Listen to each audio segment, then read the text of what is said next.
Panghimagas sa condensed milk at cocoa powder lang ang kakailanganin natin dito at magugulat ka sa sarap. Sa pinaka-lowest heat lang dapat yung ating apoy dito at ilagay natin ang ating condensed milk.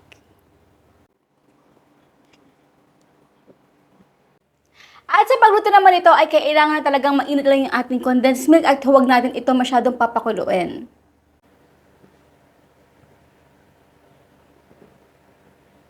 Ayan, at kapag may mga nakita na tayo, may mga nagbabubbles dyan, bubbles dyan, ay patay na natin ang apoy.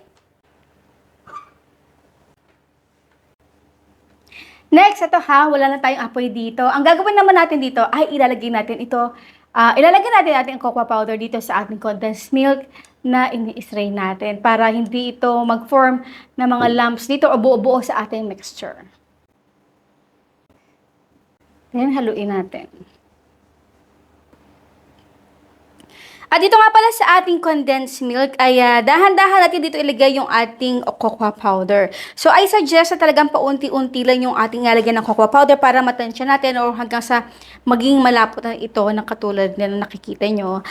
At dito nga pala ay wala tayong eksaktong measurement ng cocoa powder kasi gusto ko na makita nyo rin in person kasi iba't ibang brand or iba't ibang klase ng cocoa powder ay iba-iba rin yung resulta na makikita natin or magiging kalalabasan ng ating dessert. Kaya, mas maganda na kung dahan-dahan talaga natin dito ilalagay yung ating cocoa powder sa ating condensed milk at make sure talaga ay ini-strain ninyo para nga to avoid any lumps. So, kakailangan natin na consistency dito sa ating dessert ay kailangan na super lapot. Talaga nga na mahihirapan na talaga tayong haluin ito. Kasi kapag ito ay nilagay natin sa freezer, kailangan na talagang parang naging ala candy na talaga siya.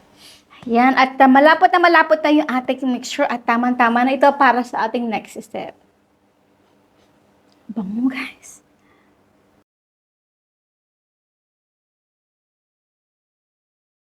So, since tayo nahihirapan na i-flatten yung ating tsokolate dito sa ating garapon, ay sasarado na natin ating cling wrap at i-massage na natin ito or papagpapantay-pantayin. So, don't worry.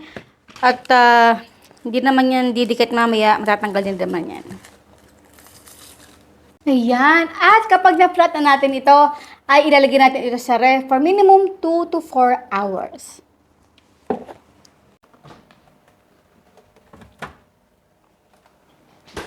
At after 3 hours natin ito napapalamig sa ating ref, ay tatanggalin na natin ito. So, lalagyan lang muna natin ito ng cocoa powder.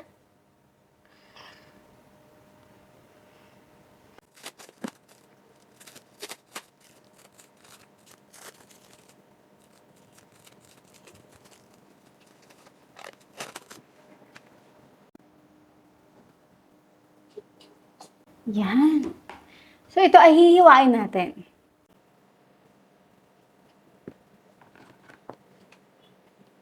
Sige, so natin ng cocoa powder. Mag-lead.